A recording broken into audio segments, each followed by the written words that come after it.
series called This Is My Story about 3 weeks ago, and I gave you my story. And we're going to continue on that in just a minute. You guys can be seated if you'd like. I appreciate you standing. Thank you for being here today. Amen. You're glad you came to church this morning. 5 of us are glad we came to church this morning. The rest of you, hopefully God will speak to you in something and you'll be all fired up and ready. When you leave here, my hope is when you leave here that you are excited about living for God, that you are not just like, oh, I guess I'll go to church. I want you to be excited about living for God. It's never my desire that everybody go through church or go through their Christian life enduring it. You're supposed to enjoy being saved, not endure being saved. Amen? Those that endure to the end. Some say, yeah, I understand that. Those that endure to the end. But I'm not enduring my life. I have a blessed life, and God has blessed me. I'm going to drag on through. God is going to bless everything that we do. Amen? And I believe that with all my heart. If you have your Bible, Brother Ethan, I did everything today but give you scriptures. I'm so sorry. But we're going to go to... I'll do Sherlock Valley, Numbers 32:23, Genesis 29:18, Genesis 37:3, Genesis 37:4. I'll let you know. I'm so glad you're here. Good to see everybody. Now next week is Father's Day, right? Father's Day is next week. My wife and my family and I will be gone that week. So if there's anything, I'll leave Sunday after church. We don't have Sunday night service. And so Sunday after church, I'll be leaving, and we're going on vacation for a week and taking off. I hope we are. That's the plan as of today. We were supposed to leave Sunday. And so if something happens, call somebody. Just letting you know. Somebody's around, I promise you. But just FYI, we will not have service next Sunday night. Go visit your father. If your father's still alive, you're very blessed. I wish mine was. I think about my dad every day. And so I wish he was still here. I don't know where my mother's at this morning. It's kind of got me worried. And so she's not here this morning. And so she's usually here, but she's not. And but I just worry about her. But if you have a father still living, please go visit them. I don't even like him. He doesn't like me. Send a card. Just thinking about you. You don't know the history. You're right. I don't know the history, but he's still your dad. And so it is amazing. They say that in prison they can't get enough Mother's Day cards, but Father's Day cards they don't really need that many of, because a lot of the guys just send their mother's card, but fathers are not present in their life. And so let them know that you know they're alive. Amen. You only get one trip around the ride. Get one trip. Life's too short to hold grudges and be mad at somebody for the rest of your life. You don't know what they did to me. I know. But just FYI, that's my public service announcement for the day. Amen. I'm talking to you a little bit today. This is my story. We're talking about Joseph. And not Joseph Graham, but Joseph. We may talk about Joseph Graham a little bit, but I don't know. We're talking about Joseph a little bit. We're talking about his life and the life and the legacy that he had and that he led and the things that he did. My guest speaker was supposed to be Sister Brenda, and there she is. There she comes. There she is, Miss America, right there. All right. I didn't see her sneak in. I was watching. You must have come to the back. Okay, because I didn't see it. But anyhow, at the end of the service, she's going to share a little bit of her story. She's going to share a little bit of her story with us. And so I wanted to just touch base with you a little bit. Now, last week I kind of got off schedule, and I didn't do this as my story. I talked about the church and kind of what we are expected to do. But this week we're going to talk about Joseph. And I'm going to talk about your past a little bit. I'm going to talk about your families a little bit. I'm going to get involved a little bit. And if you think your family's jacked up, read the Bible. Amen? If you think you have problems in your family, read the Bible. They have some major issues in some major families that God used in a major way. Amen. We think of them as, whoa, it's Joseph. And at that time, he was just Joe. Okay, he wasn't Joseph, he was Joe. He was the product of of a mother and father that the other sons were not product of at the point that I'm talking about. Amen? Yeah. Rachel wasn't able to have children until birth. And the other boys had different mothers. But Joseph was special in Jacob's eyes. He was special because he had a different mother. At this point in the story that I'm going to talk to you about in just a minute, Jacob had children by 3 other women besides his wife. That sounds familiar in today's time, doesn't it? And the brothers from other mothers didn't much care for Joseph. Joseph had somebody else as a mother. The only thing I hadn't called him was her dad. But Joseph had a painful past, and it was not his fault because he didn't do all the things that Jacob did, but he had a painful past. See, Jacob means what? Somebody help me, Brother Dean.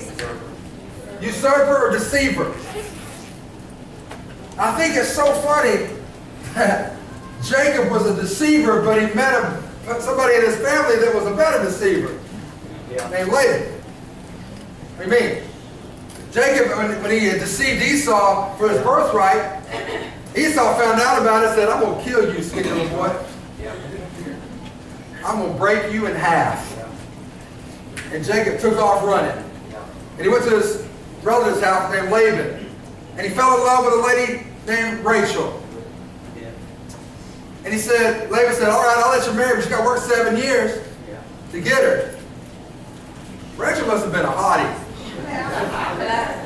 Because he worked 7 years, and Laban switched and flipped the script and gave him Leah. I think it's funny that the deceiver met a better deceiver in the same family. I think that's funny. And then he said, you deceived me. And he said, yeah, I know. He said, so you work 7 more years, I'll give you Rachel. Now, Rachel must have been something. She must have had all her teeth. Because she must have been something that worked 14 years for to get. She must have been something to look at and something to wait for. Rachel must have been it, man. Because he worked another 7 years, and now, all of a sudden now, he's got 2 wives. One of them didn't have children, and God shut her womb, Rachel's womb up, because Leah was hated because he was deceived and had to marry her. And so God shut up Rachel's womb so Leah could have children, so it would open up the heart of Jacob to her. And then God shut that off, so she wasn't having any children. And Rachel wasn't having any children, so they said, hey, we've got a great idea. Here's our little handmaiden. Have her and have children with her. Oh, I've got another great idea. Here's mine. Have my handmaiden. So now he's got 4 wives, and he only wanted 1. Jeez. And you think your family's jacked up. And you think your family has issues. And you think because you came from a broken home that God can't use you. And you think because you came from a situation that wasn't ideal, God can't use you. You think because you have a different mother than your father had with another couple, whatever. Because your brothers have a different mother, you think that God surely can't use me because everything has to be perfect, right? Wrong. Even Jesus had a harlot in his lineage. Rahab, the harlot, was in his lineage. Jesus had some jacked up stuff in his life, in his past, in his life, in his family. So don't think that God can't use you because you have some stuff. You got some stuff. So it was his past was painful. It was a special past. So much so, God thought so much of Joseph that he gave 1/4 of the book of Genesis to Joseph. That's a lot, because if you know, Genesis is a big old book. If you don't believe me, start reading it. You go, I'm still in Genesis? Holy cow. You know? And then you read through it, and then you go through it, and you're like, man, I got to be getting close. And I get to chapter 50, and I'm like, woo, finally. Verse 26 says, so Joseph died. Thank you, God. And so I'm done with Genesis. And Joseph finally died. 1/4 of the book, from chapter 37 to chapter 50, talks about Joseph's life. That's amazing to me. Let's start with the deceiver and how he did all these things that he wasn't supposed to do, and now all of a sudden, now he has sons and he has all this stuff. Now I want you to find out, I want you to think about this too. His sons did some crazy stuff too. His sons did some crazy stuff too. He had one son that was seduced by his daughter-in-law. He had another son that slept with one of his father's wives. And you thought, your family is jacked up. So this is Joseph, who has a brother who slept with his stepmom. He's got another brother who slept with his son's daughter, his son's wife. And you're sitting here going, God can't use me. Have you lost your mind? God can use anybody. God can use whatever He wants to use and who He wants to use and how He wants to use it. I just think it's amazing. And so I'm going to start here with Genesis chapter 37, verse 3. I'm not saying that's where we're going to end up. That's where we're going to start.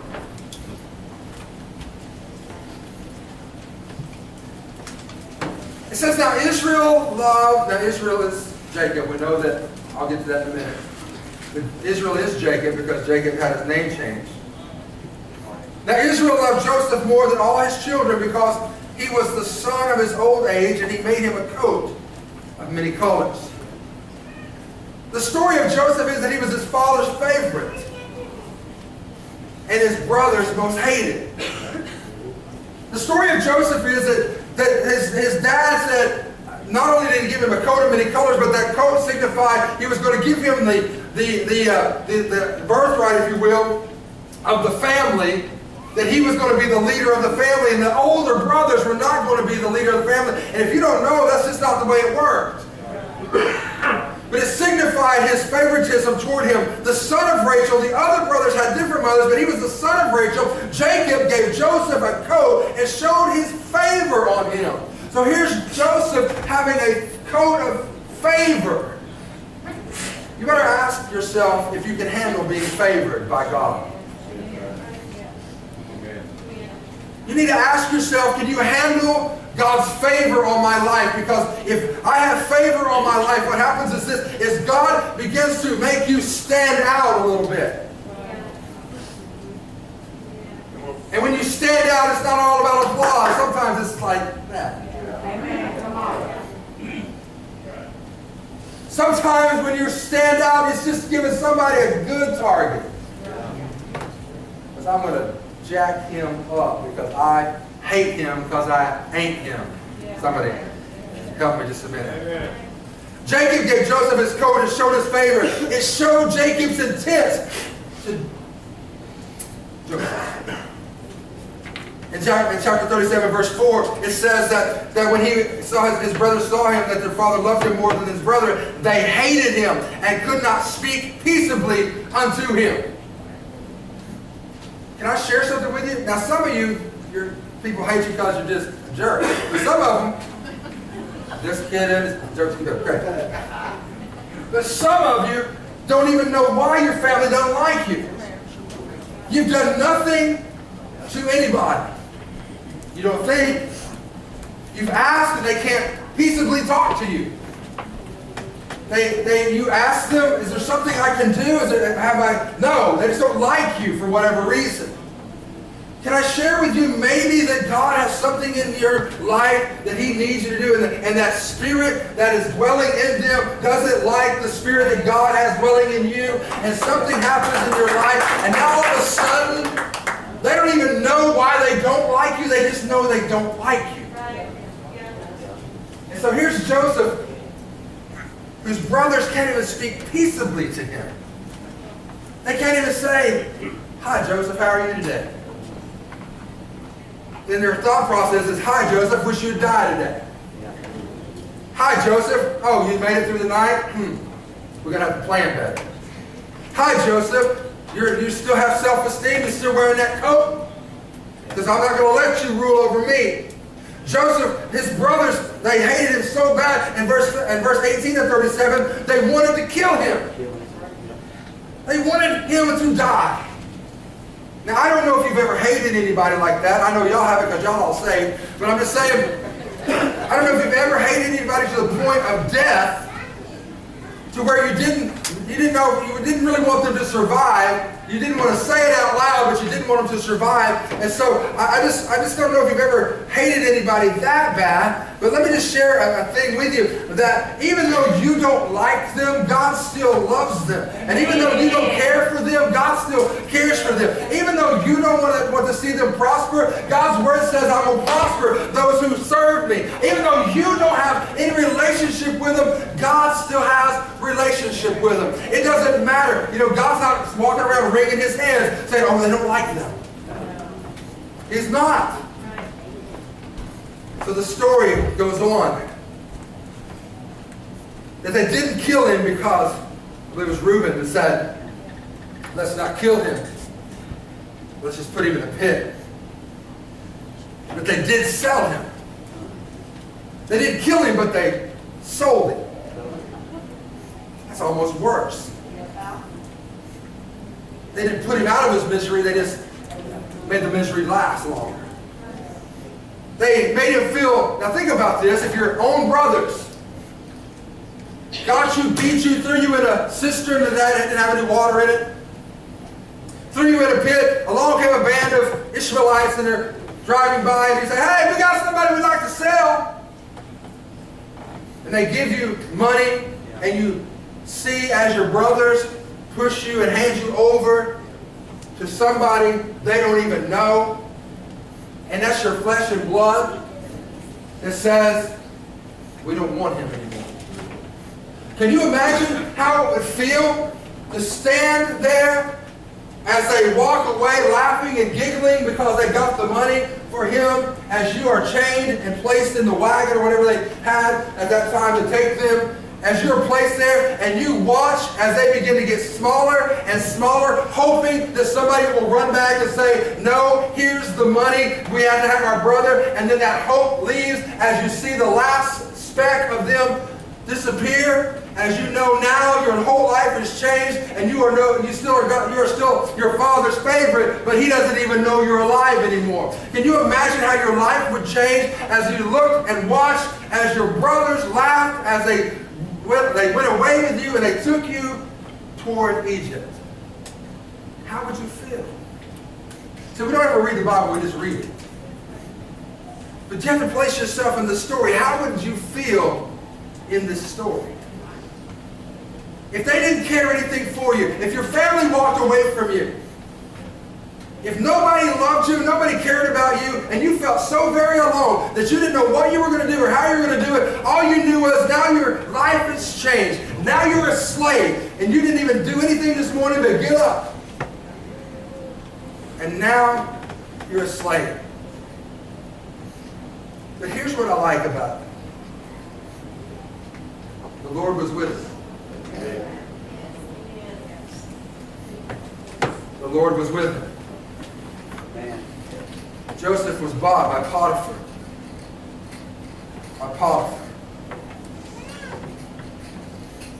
He was bought by Potiphar, who was an officer of Pharaoh. He had rule over this part of Egypt. He was an important man, and I just don't think it happens by chance that somebody comes along the way and just does things for you. I'm a big believer in divine destiny. I believe that God places you in places for hookups. Not that guy. Where God will place you in the right place at the right time with the right person to do something just unimaginable in your life. And so God places Potiphar in the right place as Joseph was coming in. And Potiphar looked at him and said, he's a good-looking kid. We'll probably take care of him. And so Potiphar buys him. So now he goes from father's favorite, brothers hated, thrown in the pit, slave, to now still a slave, but in the king's house. Not the king's house, but Potiphar's house. That is amazing to me. The Lord, in Genesis chapter 39, verse 2, it says, and the Lord was with Joseph. And he was what? Straighten out. He was prosperous. Or profitable. He was prosperous. And the Lord was with Joseph, and he was a prosperous man. And he was in the house of the master, the Egyptian. Now, how can you say you're prosperous when you're still a slave? Because you're not living in the slave quarters. You're living in the leader's house. He could have been somewhere else, but now he's living in the leader's house. So listen, I preached this sermon series called Save and Enslave, and many of you missed a great opportunity to have some things fall off your life. But listen, just because you're enslaved by some things doesn't mean you can't be prosperous in some areas. We look at prosperity as just money. That's how most people look at, oh, they have money, they're prosperous. Oh, yeah? So why did a girl sell her company for $1 billion and hang herself?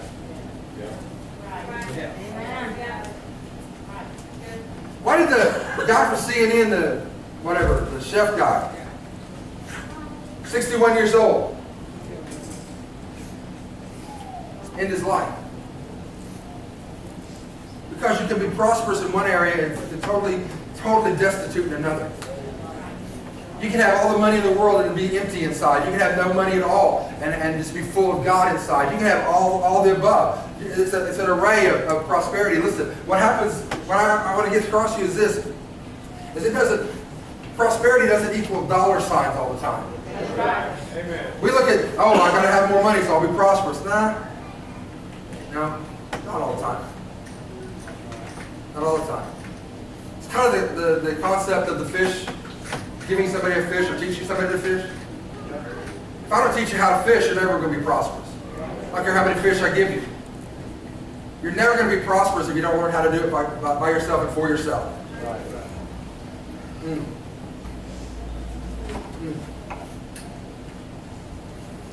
It's pretty good preaching right there for what? Listen. Potiphar saw that the Lord was with him. Potiphar saw that the Lord was with him. Potiphar saw that Joseph had something that the other slaves didn't have. There was something different about Joseph. He wasn't just a regular old Joe. He wasn't just a regular old guy, a normal guy. Potiphar saw something special in him. Verse 3 says, and his master saw that the Lord was with him, and that the Lord made all that he did prosper in his hand. Now wait a minute, guys, listen, look at me, look at my nose, listen. This boy was hated. This boy was beaten. This boy was thrown in a cistern. This boy was sold into slavery. This boy was a slave in the house of Potiphar. How on earth could God say everything that he touched prospered? If you'll follow his life, you'll see. He was living in the palace. He was living in a nice place. He wasn't living in the slave quarters. And God just had him on reserve for just a minute. He said, I want to teach you some things about the Egyptian culture. I need you to be here. I'm going to teach you some things about how to be a leader. I need you to be here. I'm going to teach you some things about humility because you went to your brothers and said, y'all all going to bow down to me. I'm going to teach you something about being humble. I'm going to teach you something about being what I've called you to be. I'm going to share you and I'm going to put you in a place that you can not only save yourself, but you're going to save all of Egypt and you're going to save all your family. And I'm going to put you strategically in a place that I can use you when I need you. Come on now. You think you're going through hell right now because the devil's chasing you. Maybe God's just placing you in a place to hide you for a minute. Maybe you're just in a place right now that God has got you placed under the ground. You thought you were dead and covered, but no, wait a minute, baby. You're just a seed. Come on now. They covered you up with dirt. They expected you to just die. But wait a minute, when the dirt covers you and the water comes and soaks you, and you open up and you become, and all of a sudden you become a sprout. Maybe God's just got you hidden for a minute. Your family has forgotten about you. Your father thinks you're dead. Everybody thinks that, thank God we finally got rid of that dreamer. Thank God we finally got rid of that guy. We'll never have to mess with him again. We don't know what happened to him, but all we know is we saw him going off. We'll never have to mess with him again. Maybe, just maybe, the hell you're going through right now, that you think the devil is, oh, God has forsaken me. No. I read the scripture in verse 2 that says, and the Lord was with Joseph. He was with Joseph in the cistern. He was with Joseph in the slavery cart. He was with Joseph when his brothers beat him. He was with Joseph when his brothers hated him. He was with Joseph because, listen, they were going to kill him. And Reuben said, I don't think we're going to do that. And said he was with Joseph then. He's with Joseph now. He's with Joseph in Potiphar's house. He's with Joseph in all the things that he's doing. He's with Joseph. And so no matter what you're going through in your life, if you've not turned your back on God, if you've not cursed God's name, if you've not said, listen, I give up, God, I don't want to do this anymore. If you've not turned away from God, understand that God is with you. Understand that God has done everything He can to be with you. He's died. Jesus died to be in you. Not just with you, but in you. He died because He loves you more than anything on this planet. I don't care if anybody else acts like they care about you or not. Jesus died to be with you. Don't you understand that? Don't you understand that God loves you so very much that He's given you everything possible to have a prosperous life? I got to go on. I'm getting off course here. Joseph was blessed. His house that he lived in was blessed. Potiphar was blessed because of Joseph. Come on, read it. Joseph was blessed. The house was blessed. Potiphar was blessed. And Joseph was given control of everything. Wait a minute, he's still a slave. I know. But he has control of everything.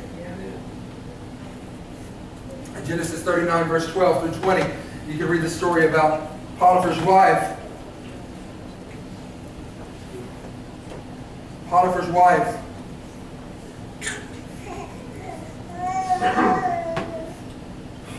What a girl she was. Caught him by the garment saying, lie with me. And he left this garment in her hand and fled, got him out. And it came to pass when he saw that he had left his garment in her hand, that he fled forth. He called unto the men of the house and spake unto them, saying, she hath brought an Hebrew unto us and mocked us and came unto me and lied with me. And I cried with a loud voice. And it came to pass when he heard that I lifted up my voice and cried, that he left his garment with me and fled and got him out. She laid up his garment by her until the Lord came home. Potiphar came home. And she spake unto him according to these words, saying, the Hebrew servant which thou hast brought unto us came in unto me to mock me. And it came to pass as I lifted up my voice and cried that he left his garment with me and fled out.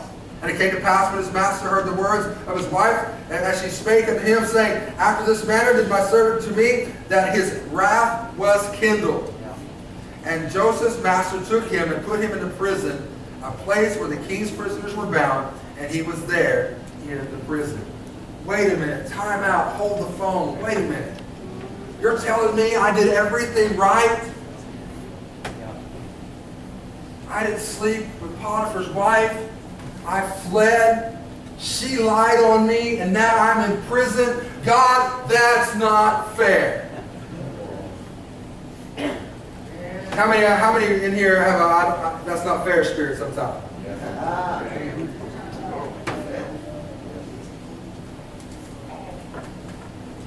That's not fair. God did everything I was supposed to do. It's not my fault that my dad favored me above my brothers. That's not my fault. It's not fair that they hate me. It's not my fault that my dad gave me a coat of many colors and his favor showed on me and my brothers couldn't stand it. They couldn't even talk to me. They hated me so bad they couldn't even say hi to me. That's not fair. It's not my fault that my father sent me out because they were out feeding the sheep and watering the sheep, and I went out there and they conspired against me and they beat me up and they threw me in a cistern and they sold me into slavery to the Ishmaelites. And that's not fair. Father, it's not fair that every time I turn around something bad is happening to me. Gloom, despair, and agony on me. How many hee-haw fans do we have now? Okay. Y'all don't even know what hee-haw is. Okay, listen. That he was placed in the prison, not like the stocks and the bonds and all that stuff. Stocks and bonds, huh? Stocks and the whatever. They're a place where the king's prisoners were. He was placed there. All the time, God's directing his life. All the time, God, even through the hard times, even through the stuff we don't understand, God's directing your life. Even when you're crying out at night saying, God, that's not fair, he's directing your life. I don't believe that. I'm sorry. The steps of a good man are ordered of the Lord. He delighteth in the way. You're telling me you're not a good man or person. But the steps of a good man are ordered of the Lord. Read verse 21 with me of 39. But the Lord was with Joseph. It's hard to see the Lord in this. It's hard to see God was directing his steps. It's hard to see that Joseph was a good man. And this is why God's leading me. This is what God's doing in my life. It's hard to believe that God surely, this can't be accurate. Surely you did not allow this man who you had favor on, surely you didn't allow this man to have all these bad things happen to him. Surely, God, you didn't do that. Yeah, he did. It's what he once says. But the Lord was with Joseph and showed him mercy and gave him favor in the sight of the keeper of the prison. Yeah. Wow. Dude is in jail and still blessing people. Dude is in jail and God is still working in his life. He's done nothing to be in jail for. And God is still working in his life. It's amazing to me. He began to interpret the dreams of the butcher and the cupbearer. He said, 3 days, you're going to get out of here. And it came to pass. I'm not going to read all of it to you. I'm running out of time. In 3 days, you're going to get out of here. And then when they got out, after 3 days, Joseph said, please remember me. Please remember me to the king. Please remember me to the Lord. But Joseph was forgotten about in the prison for 2 years. 2 years. He sat in the prison because they forgot about him. Surely that can't be God's will. Surely that's not right, Brother Jeff. Surely, Pastor, that can't be right that God would do that to another. Yeah. 2 more years he sat in that prison and ran the joint. The leader of the prisoners gave him the keys and said, you take care of these guys. I'll be over here if you need me. Then all of a sudden, 2 years later, there's a knock on the door. Y'all got somebody here named Joe? Yeah, Joe, he was a slave. Yeah. Joe. Yes, Joseph. We have Joseph. King wants him. What? I've been in prison for all this time, now the king wants me. And so now they have to take him, they have to clean him up, shave him, change his clothes, get him all cleaned up because he smells like the prison, and they won't let him be in front of the king with that prison smell. And kind of parenthetically insert that when God cleans you up, he takes the chains and the smell of the chains off of you and presents you in front of him. I just got to parenthetically inserted for you. That was for free. He was called before the king to interpret the dream of the famine and the good years of the famine. By Joseph being strategically placed in that prison where the Lord knew where he was at and where the king knew, Potiphar knew where he was at, he knew exactly where to find Joseph. Because the Lord's servants said, oh, I forgot about Job. He interpreted our dream. He can do this for you. I promise you, Lord, he can do this for you. That dude is good. He ought to write a book. That dude is good. He told us everything that we needed to know. And so they remembered him. And so now he came, and now he's standing there, and he's standing before the king, and the king tells him his dream, and he interprets the dream. And now not only does Joseph, not only does he save Egypt, he saves his own people.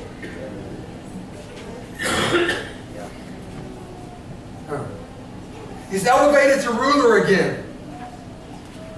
He saves his family. He's reunited with his father. He's reconciled with his brothers. His past did not define him. So many of you have so much anger and hatred from your past. And it's defining every step you make. You have so much hatred for what they did to you, and it's holding you back forever and ever and ever.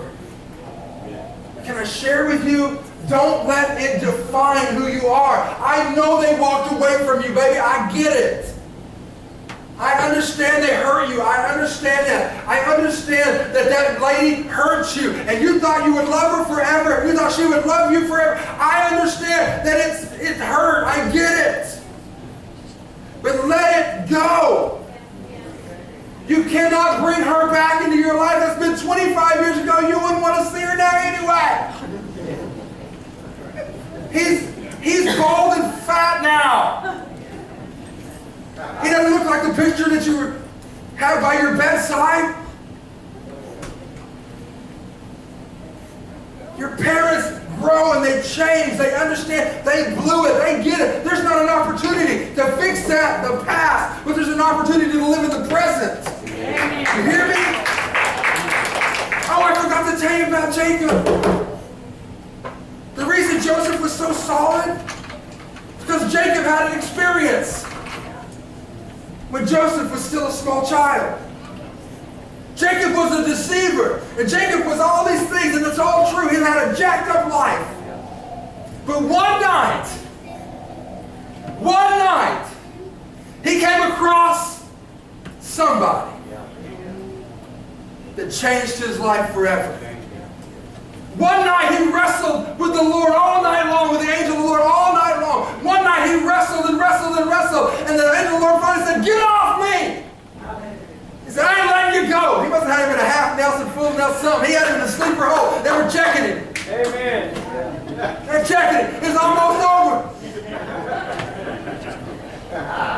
Hit him with a chair. Came off the top rope. Hit him with the people's elbow. He was wrestling. And the angel of the Lord said, "Let me go." I'm not going to let you go until you bless me. Amen. Amen. For the first time in his life, listen, I've said this before here, but I don't think you caught it. The angel of the Lord said, "What's your name?" You remember? Yeah. He'd been blessed as Esau by his father. But for the first time in his life, he said, "My name is Jacob." Bless Jacob. And he said, your name is no longer Jacob, but Israel. Woo! And from that moment on, he began a life of living for God. And Joseph was the beneficiary of it. Moms and dads, grandmas and grandpas, aunts and uncles, and Pookie and them, listen to me. Listen to me. Your life legacy affects the generation coming behind you. Oh, it doesn't matter what I do. Yes, it does matter what you do and how you live your life. Yes, it does. As a church, it matters how you live your life because of the generation coming behind you. His past didn't define him. His story had many twists and turns. It wasn't a perfect story, but it was his story. Sister Brenda, would you make your way up here, please?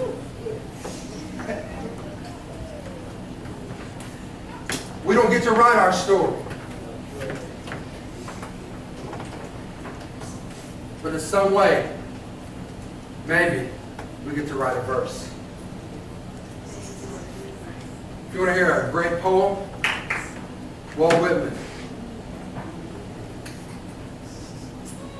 Oh me, oh life. Read it. I'm not going to read it for you. Oh me, oh life. The last stanza of it says that we were players. I'm not going to quote it exactly right. Players in the play that maybe we might get to write a verse. How do I know that? That Boat Society. One of my favorite lines in the movie. One of my favorite scenes in the movie. That we are just merely players of the play, and maybe we get to contribute the verse. I cannot write every line of my story. God directs my steps. Maybe my life's not perfect, and maybe my story is not perfect, but it's my story. We don't get to write all of it. We get to write parts of it. God will give you an opportunity. God will give you an opportunity to write in your story. What's your story going to be? What's your line? What are you going to contribute to your life? Are you going to contribute, oh, I don't care? Are you going to contribute, it doesn't matter? Are you going to contribute nothing? Leave it blank? Or are you going to contribute, the Lord was with me, and He prospered me in every avenue of my life. I followed Him through hell and back. I followed Him through my family hating me. I followed Him through being sold into slavery. I followed Him into being beaten. I followed Him into being a slave. I followed Him into being afflicted and now a prisoner. I followed Him while I was still in the prison. When I couldn't see the light of day, I still followed Him. What's going to be your verse? Either we believe God or we don't. I love that quote. I'll never forget that. Either we believe God or we don't. Whew. Either we're Christians or we're not. Either we love Him or we don't. There's no two ways about it. One way and one way only. Sister Brenda.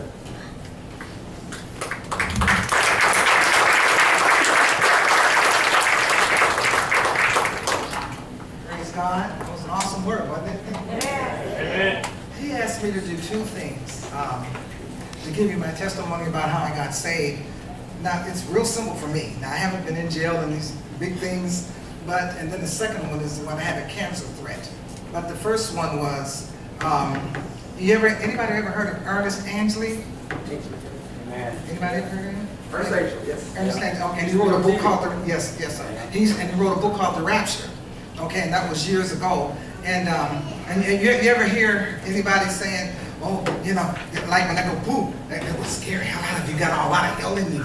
Child, I got hell scared out of me when I read that word. That book was The Rapture. And it's an old one now, by now, with Ernest Angley. And I was by myself and I read it. And then after reading that, I said, Lord, I don't want to go to hell. Because I was, I partied and everything else. But after I read that, now that's mine. I came to Christ after I read that book. And I know some people have been in jail or was on drugs, and that's awesome. But mine was, I read a book. And that scared, like the life out of you. And because of that book, and I thank God for Ernest Angley today. I don't even know if he's alive. I guess he is. But it really helped me. Now here's the second one. I had a cancer scare. This is the one. I couldn't tell anybody. Because see, people, because I kept bleeding and whatnot, and I went to the doctor, then I had to get an ultrasound, then I had to go to the hospital, they had everything. But the testimony was, God wouldn't let me share it with nobody until it was over, until I got the results back. And I said, Lord, now I know some people you don't want to share that with, because if you say the doctor think that didn't say I did, I might have cancer, they'll have you buried. Come on now. And I said, the man didn't say I got it, he think. Child out there, Sister Brenda was so nice, but she did. She got cancer. So, they will bury you. That word scares people. And see, but this is how I look at cancer, and I'll give you the story in a minute. Now, the word cancer it's nothing. It's a little c. Okay? Amen. And we got the big C, Christ. Okay? Now, this is how God showed me that helped me through mine. Okay, y'all remember again? Now, I know y'all remember Pac-Man. Okay? The big C. And grab a hold to the little c, which I don't even dignify. Called cancer, I don't even dignify that. So the big C and chomp the little c and spit it out. Just like Pac-Man, that's what the big C do to the little c. Spit it out. Cancer ain't no thing, y'all. That's what I'm trying to tell you. Cancer is not, it's a word, but it can't touch the word, Christ. Okay? Okay, when I was going through my checkup, and whatnot, it was strenuous. It was, I'm not going to lie. Going back to the hospital back and forth and stuff. And it was kind of scary. I'm not going to lie. That word scared me. But because I know who I am, but because I know the word, and I know to talk, I know to speak the word. And that's what I did. Every time that would come to my mind, and one lady said, well, things are swelling down there. And one lady died behind that. Oh, thanks a lot, Doc. That's encouraging. They'll have you dead. I'm not kidding. But when you know that you know that you know, and you're hearing from God, nothing can scare you away from the love of God. Nothing. And I've never been to this before. And here's what the devil told me. He said, your mother died from cancer. Your father died from cancer. Your sister died from cancer. And your brother died from cancer. I'm the only one that's alive. And then your favorite niece died from cancer. And when he whispered that, let me tell you what I did. I didn't just sit up there, I turned around, I said, but the buck stops here. In Jesus' name. And every time I was going through all that, I said, I know if I had called Brother Jeff or one of y'all, I know y'all would have spoke life into me. I know y'all would have encouraged me so I wouldn't have been afraid. But he said, no. I said, you mean to tell me I can't call nobody? I said, what? I said, I might be strong, but I ain't God, okay? I need some backup. But I went through that. And God will allow us to go through things for His glory. Because see, now, when I was quiet, and the Lord said, I'm going to take you through this. It's a personal thing. But when you get the answer, then you can tell the people. And so I said, okay.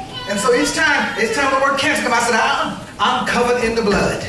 I'm in a bubble of the blood of Jesus. I'm in a bubble. And each time I speak that, and I couldn't tell nobody, but I told Jesus, and I would pray in the Spirit. I said, I give you glory, I give you honor, and I give you praise. To make a long story short, after I had to go to the hospital and have that DNC get cleaned out, the doctor, when I went to him, he's a specialist for cancer people.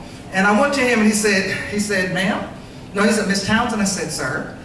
He said, your body's in excellent condition. There is nothing wrong with your body. It had to be in excellent condition because I serve the excellent master. I'm not taken down on that. I have never, and yes, my whole family passed the cancer, but I said the buck stopped here, and it stopped. And I looked at the doctor, and he was amazed. He said, your whole body is it's in excellent condition. And then when I said, well, I asked him, I said, sir, do you mind if I just praise God a little bit? And I had tears in my eyes. And he said, go ahead, I do it all the time. And we tore that office up. So that's what I'm going to leave you with. We went to praising God. Your presence can leave something. The presence of God, I left it in that office, and the nurse come out, her name was Brenda. She said, well, what happened? I said, girl, I'm covered in the blood. I said, I am whole. I'm on top and rising, steady, increasing. And she hugged me, and then when I left the secretaries, I said, I love you guys, you gotta go.